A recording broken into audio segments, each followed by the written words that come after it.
Hello and merry meet. I thought I would actually post just a quick video. I've had a few questions about the Book of Shadows. This is a really good sort of beginner thing to talk about. Beginner topic to talk about is Book of Shadows. Basically, it's very simple. You just have a book.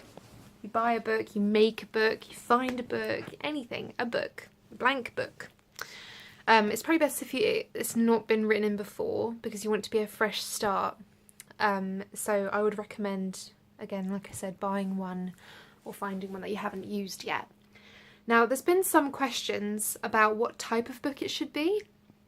And really, that's just down to personal preference. Some people like the really old looking, witchy, generic-y looking ones, like this pretty little thing with like maybe your favourite gemstone on it, and you can make it all funky and decorate it to however you want. So there's those ones. They can be leather bound, they can be fake leather. If you're a vegan like me, then it would be fake leather. You can have a little one, like a little wooden one, a little Totoro one I have. This is wooden. This is quite good to work as a field notebook actually, so you can take them outside with you. If you're walking in the forest and an idea springs to mind, or maybe a chant you would like to try, or even if you find some leaves that you would want to use in a spell or have in your room, then it's sort of good just to press leaves in there and things like that. Like put the leaf on the paper, cover it in sellotape, and you have like that leaf presented and then little notes underneath about what leaf is and what spells it's good for. So I'd recommend doing that as well. However, inside your book you can present it any way you want. This book I'm using as a field book, so taking outside with me and making notes when I have ideas outside.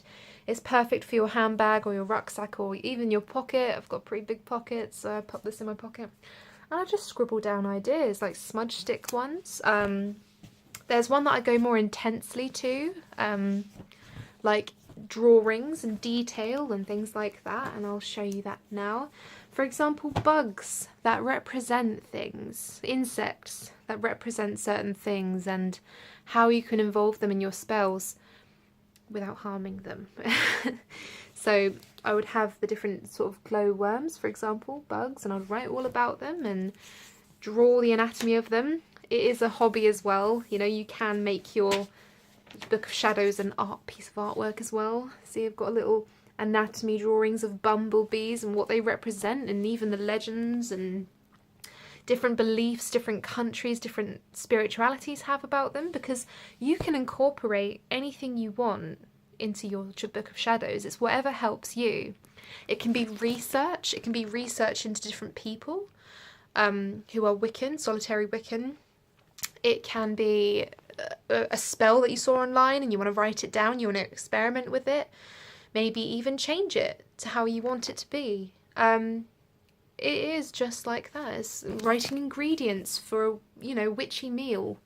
Like, I know I have many dinners and dishes that I make that is for Imbolc, for example, for Yule, like specific like holidays, specific Wiccan holidays that I have different meals for, because you need different food types in the different years, obviously, because we have to build up fat reserves for the winter, and I have no problem doing that. So it is literally anything and everything Wicca. People are misinformed sometimes and they think a Book of Shadows is just for spells, and it can be. You can just have a Book of Shadows for spell, and there may be a research Wicca book, but I would say put everything in it. Document it. Document everything, because then when you look back, you'll see how much you've made progress on your Wiccan spirituality, and change things, put notes in. It doesn't matter how messy it gets. The more messier, the better, I think, because it just adds character. So I would just do that, because that is the best way forward. And once you have your Book of Shadows, you'll feel much more grounded. So you've got your Book of Shadows, for example, it's mine at the moment. You've got it, it's there. It doesn't matter if it's ring bound, it doesn't matter if, like I said, it's old fashioned, it doesn't matter if it's one of the big chunky books that you can get in any supermarket. As long as you've got it, you'll feel grounded. And I think that's the best thing to start off with. Start off with the Book of Shadows.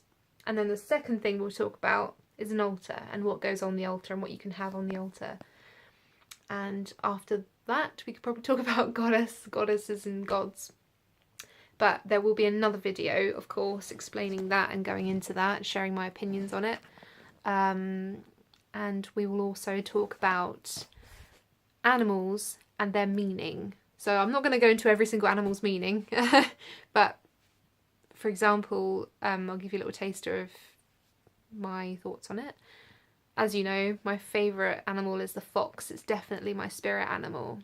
In different cultures, in every different culture, and all the legends evolving around foxes all come to the same conclusion, that a fox will lead you to an adventure. They're mythical, they're spiritual, they're, you know, they're spirits. That's the thing. It's so interesting. And once you find your spirit animal, this can guide you through so many things, and it can help you out so much. Okay, so that's my little piece on Book of Shadows. If there is any questions, then please write in the comments. I'll be happy to answer them if there's nothing, well, if there's something I haven't covered about the Book of Shadows. And it'd be great hearing from you. Thank you. Blessed be.